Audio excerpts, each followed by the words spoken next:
Marta Montenegro tinha 68 anos quando percebeu que o amor de mãe, às vezes, podia ser a armadilha mais dolorosa de todas. Durante décadas, foi costureira, daquelas que transformavam retalhos em vestidos e silêncio em conforto. Viúva de Alberto Montenegro, um empresário honesto que construiu uma construtora com esforço e princípios. Marta acreditava que a vida lhe devia uma trégua após sua partida, mas a ausência do homem que a protegia deixou um vazio, não só emocional, mas também. Vendeu seu pequeno apartamento, aquele cujas paredes ainda cheiravam a linha e café, e deu o dinheiro ao filho Rodrigo. Fez isso com a fé cega de uma mãe que confunde amor com confiança, acreditando que estavam formando uma sociedade familiar. Rodrigo falava de investimento, de futuro, de continuar o legado do pai. E Marta, com a ternura de quem já perdeu demais, aceitou sem questionar. Os primeiros meses foram suaves, quase enganosamente felizes. Fabiana, sua nora, tratava menos a com uma doçura estudada, o tipo de gentileza que parece mais vigilância do que afeto. Marta tinha seu quarto nos fundos da casa menos um cômodo que costumava ser o galpão de ferramentas, e passava as tardes tricotando ou remendando os uniformes escolares dos netos, Pietro e Alice.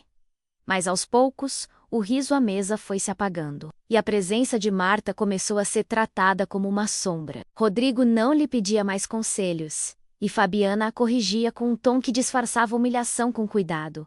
Marta percebeu, mas permaneceu em silêncio. Ela sempre achou que o silêncio era uma forma de amor. Ela não sabia que, na verdade, era o início de seu apagamento. Com o passar dos anos, a casa que ajudara a construir tornou-se um território hostil. Marta começou a se sentir como uma hóspede em sua própria casa. As conversas familiares aconteciam sem ela. As decisões eram tomadas a portas fechadas, e até as crianças, sem querer, aprenderam a não bater à sua porta sem permissão. As refeições eram servidas antes de ela chegar à mesa e, as palavras, a vovó não entende mais.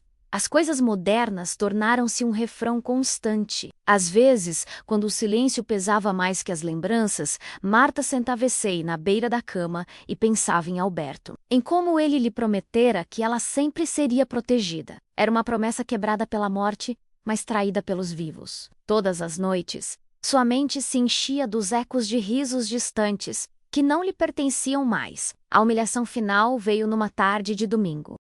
Rodrigo entrou no quarto dela sem bater, com os olhos cheios de uma impaciência que ela nunca vira antes. Fabiana estava atrás dele, de braços cruzados, o olhar uma mistura de desprezo e alívio antecipado. "Mãe, precisamos do quarto", disse Rodrigo com a voz tensa. "Fabiana está grávida e não há espaço."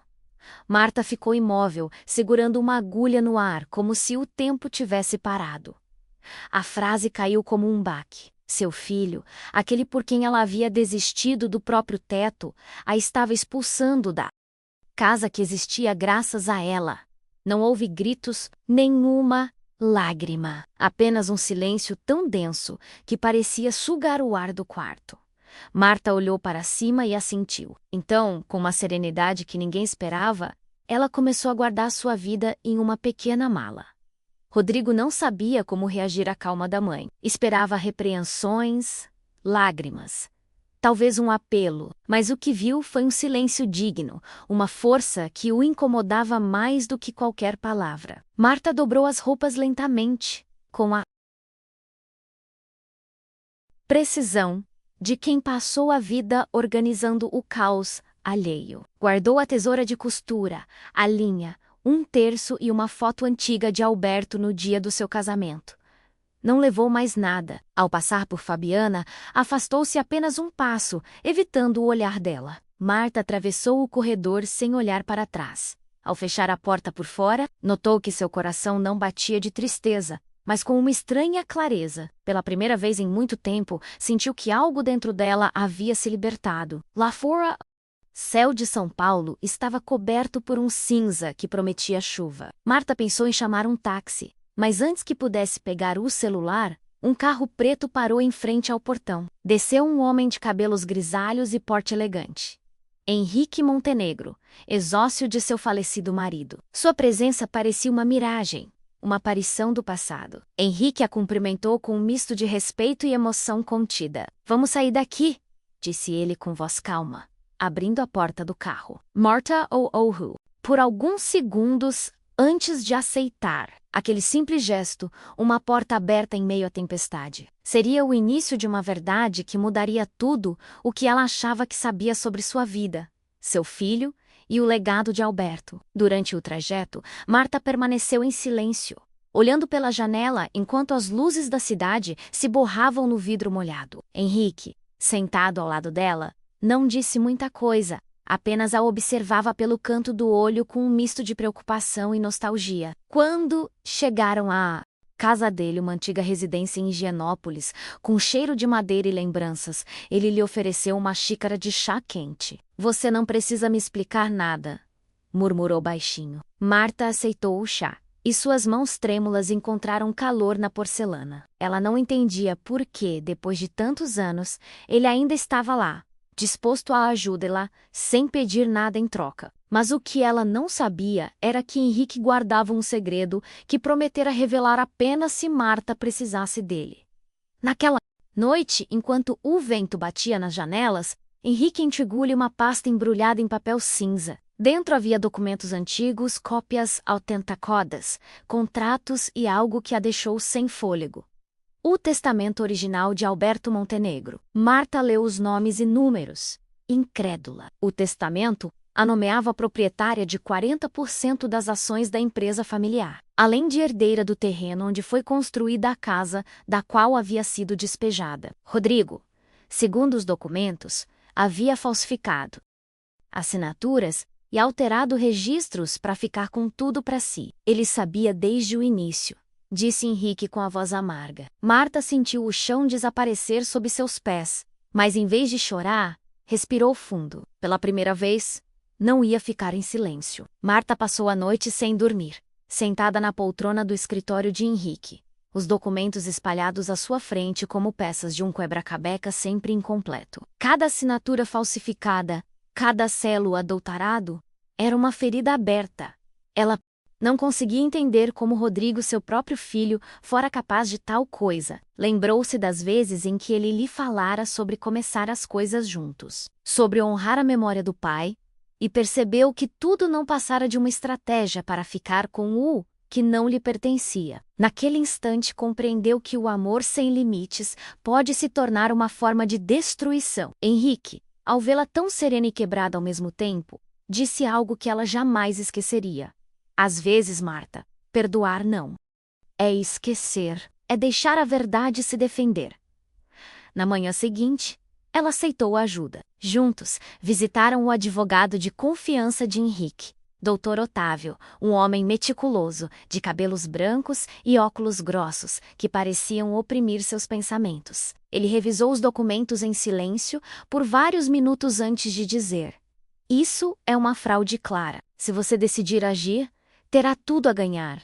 Marta o ouviu, mas sua mente estava distante. Ela não estava pensando em dinheiro ou vingança. Ela escolheu limpar o nome de Alberto, recuperar sua dignidade e, acima do tudo, não permitir que a mentira fosse o último legado de que sua família se lembraria. Quando assinou a autorização para iniciar o processo judicial, suas mãos não tremiam mais. Levou uma vida inteira para chegar a esse ponto, mas ela finalmente estava pronta para se defender. Nas semanas seguintes, Marta mergulhou em um mundo que até então lhe era estranho. Escritórios de advocacia, reuniões, papéis lacrados e declarações. Henrique a acompanhava em todos os momentos, mantendo uma distância respeitosa mas constante. Entre cafés frios e pastas cheias de provas, uma cumplicidade silenciosa cresceu entre eles, tecida por anos de história compartilhada e feridas que nunca cicatrizaram completamente. Ele amava Marta desde antes de Alberto a escolher, e vê-la sofrer daquele jeito despertou nele algo mais do que ternura, um profundo senso de justiça. Marta, porém, só pensava nos netos, todas as noites. Antes do dormir, ela se perguntava se eles sabiam que a avó lutava não por dinheiro, mas pelo direito de ser lembrada com respeito. No dia em que recebeu a notificação oficial do caso, Rodrigo explodiu. Ligou para a mãe, insultando-a com uma raiva que só pode nascer da culpa. Disse que ela o havia traído, que o estava destruindo, que era uma velha egoísta. Marta ouviu tudo em silêncio, segurando o telefone com firmeza. Quando ele terminou, ela respondeu com uma voz tão calma que congelou o ar. A única coisa que estou destruindo, Rodrigo, é a mentira que você construiu em torno do nome do seu pai. Então, desligou. Lá fora, a chuva começou a cair forte, como se o céu quisesse lavar o que restava daquele relacionamento. Foi naquele momento que Marta percebeu que não tinha mais medo. O amor que antes a tornara vulnerável agora era sua fonte de coragem. A primeira audiência foi uma prova de fogo. Marta chegou acompanhada de Henrique e do Dr. Otávio, vestida com um terno azul escuro que ela mesma costurara anos antes. No tribunal, Rodrigo evitou seu olhar, com o rosto pálido e as mãos suadas. Fabiana, por outro lado, sustentou seu olhar com uma mistura de zombaria e desafio. Quando o juiz pediu silêncio, Marta falou com firmeza, sem uma única hesitação. Explicou como havia confiado no filho, como havia sido enganada e privada de liberdade, e como o ápice do tudo não buscava vingança, mas a verdade. Cada palavra sua ressoava no tribunal, com a força de quem não precisa gritar para ser ouvido. Quando ela terminou, até o juiz baixou o olhar por um instante, como se estivesse constrangido pelos outros.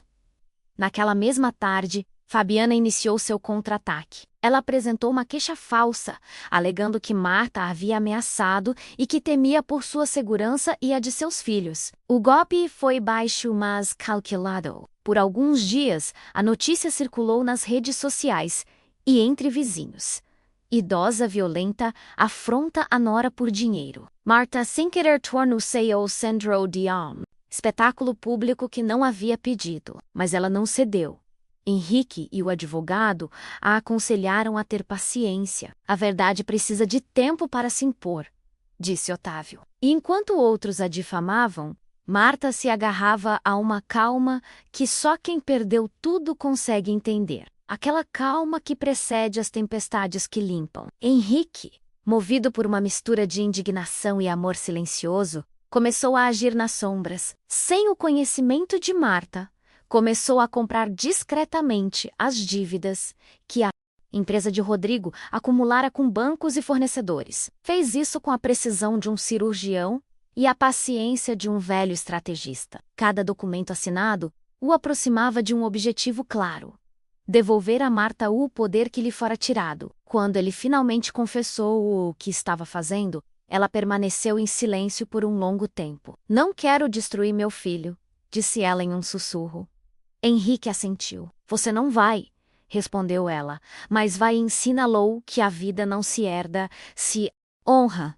Os olhos de Marta se encheram de lágrimas, não de tristeza, mas da certeza de que ainda havia alguém disposto a acreditar em sua dignidade. Enquanto isso, Fabiana não parou. Contratou um advogado agressivo, vazou informações manipuladas e tentou se apresentar como vítima na mídia local. Mas sua máscara começou a se romper. As crianças Pietro e Alice começaram a apresentar sinais de abandono emocional, notas baixas, ansiedade, pesadelos. A escola notificou o tribunal e isso se tornou uma fresta pela qual a verdade começou a vazar. Marta, ao saber disso, não sentiu ódio, mas profunda tristeza. Não por Fabiana, mas pelo filho, que se tornara cúmplice da dor que ela mesma sofrera. Naquele momento, ela entendeu que a batalha não era mais meramente legal, era moral, e estava determinada a vê-la com a única arma que nunca poderiam tirar dela: sua serenidade. O Dr. Otávio, com sua descrição característica,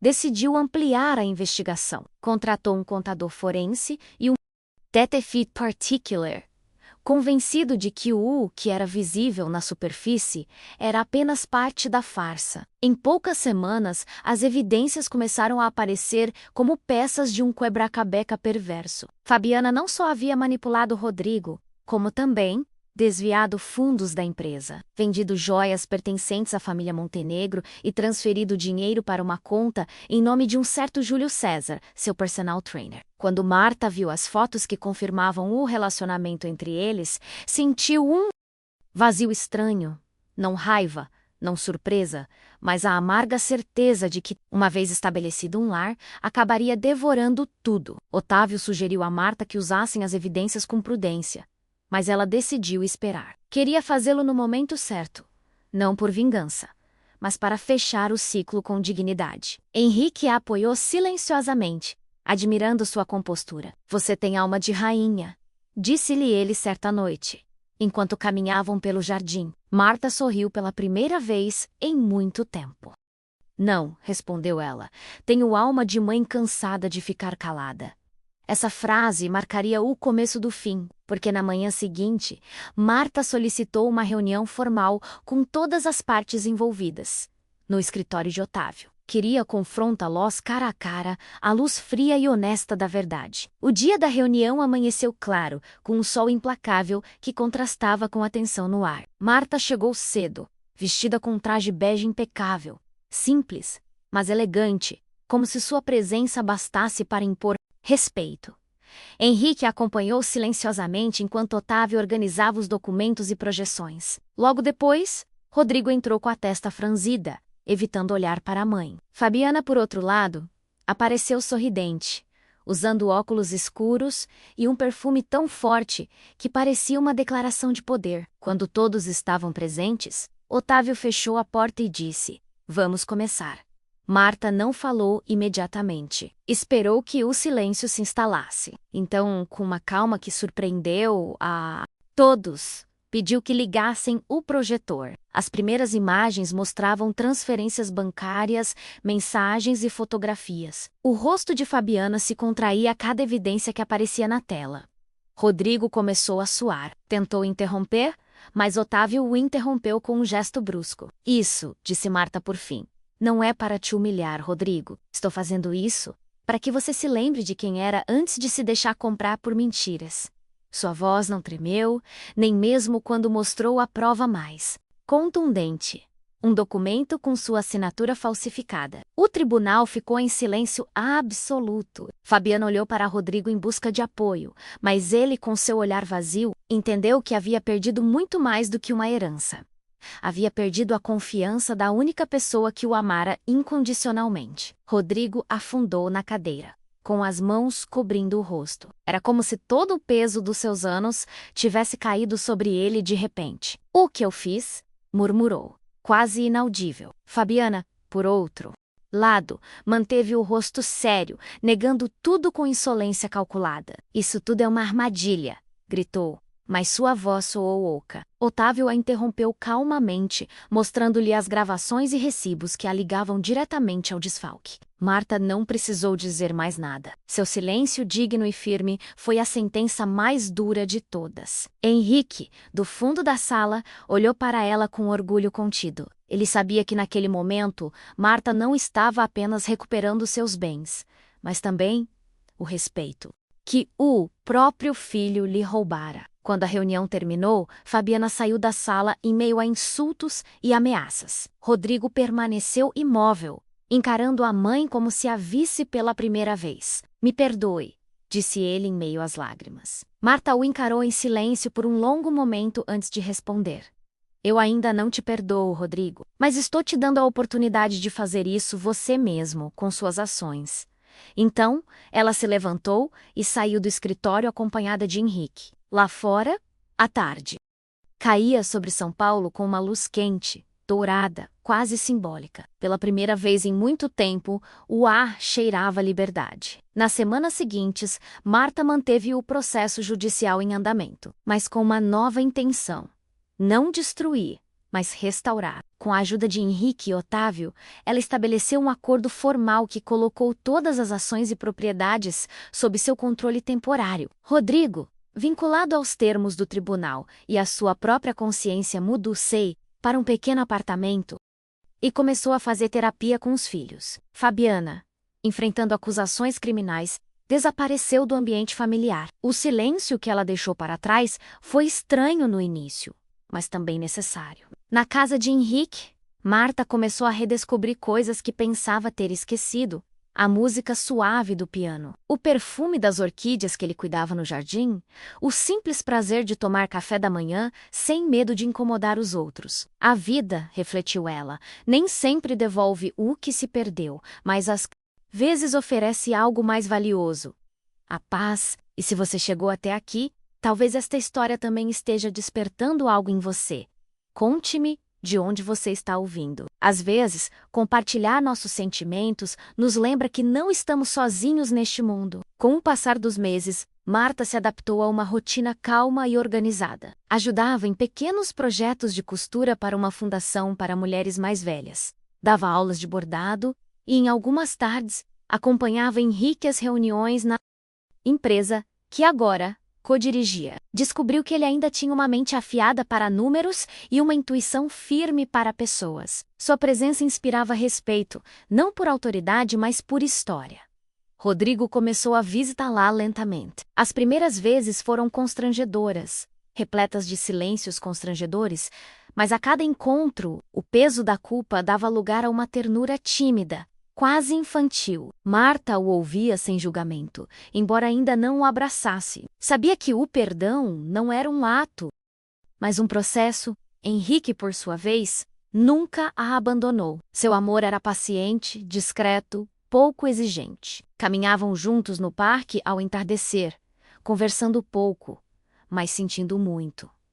Às vezes, ela compartilhava lembranças da juventude. Outras vezes, ele lhe mostrava fotos da falecida esposa. Não havia ciúmes nem comparação, apenas compreensão entre duas almas que haviam sobrevivido à perda. Marta entendia que o amor na sua idade não exigia promessas nem grandes gestos. Bastava que soubesse calar quando a vida já havia dito quase tudo. Foi então que ela começou a escrever a história deles, não para reviver a dor, mas para registrar que, mesmo depois do abandono, ainda se pode florescer. Numa tarde de outono, enquanto separava alguns documentos antigos sobre a mesa de Henrique, Marta encontrou uma carta escrita por Alberto anos antes. Era endereçada a ela, mas ela nunca a recebera. Nela, o marido falava do medo de que sua generosidade fosse usada contra ele e pedia a ela, não importa o que acontecesse, que nunca deixasse o dinheiro substituir sua dignidade. Marta chorou silenciosamente, não de tristeza, mas de gratidão. Ela entendeu que, mesmo na morte, Alberto tentara protegê-la da única maneira que sabia, com palavras. Naquela noite, ela pediu a Henrique que acendesse uma vela para ele. Não foi um ato religioso, mas simbólico, um último adeus ao passado e um reconhecimento do homem que, sem querer, a ensinara a perseverar. Os dias seguintes foram de calma.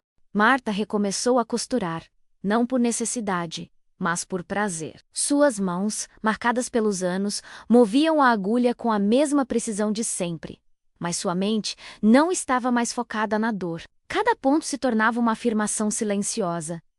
Eu ainda estou aqui. Seus netos começaram a visitá-la com mais frequência. E o pequeno Pietro pediu que ela o ensinasse a pregar um botão. Aquela cena simples e cotidiana a lembrou do essencial, que o amor verdadeiro não se perde, apenas muda de forma. Marta finalmente havia completado o ciclo. Com o tempo, Rodrigo conseguiu se divorciar de Fabiana e recuperar um pouco de sua estabilidade emocional. Começou a trabalhar em uma empresa menor, longe do nome Montenegro, determinado a construir algo próprio. Marta observava seu progresso com um misto de orgulho e distanciamento. Não o parabenizava nem o repreendia, simplesmente o deixava em paz. Compreendia que às vezes as crianças precisam cair para aprender a andar, sem a mão que sempre as segurou. Henrique, por sua vez, continuou investindo em novos projetos com a participação de Marta, que agora era acionista oficial e figura respeitada no mundo dos negócios. Seu nome, antes apagado pela manipulação, voltava a ter peso e significado. Era como se o mundo finalmente reconhecesse a mulher que sempre estivera ali, invisível, mas indispensável. Numa tarde de domingo, enquanto tomavam café no jardim, Henrique disse-lhe: Nunca imaginei que o amor pudesse renascer depois de tanto silêncio. Marta sorriu, olhando para as flores recém-abertas. O amor não renasce, respondeu ela.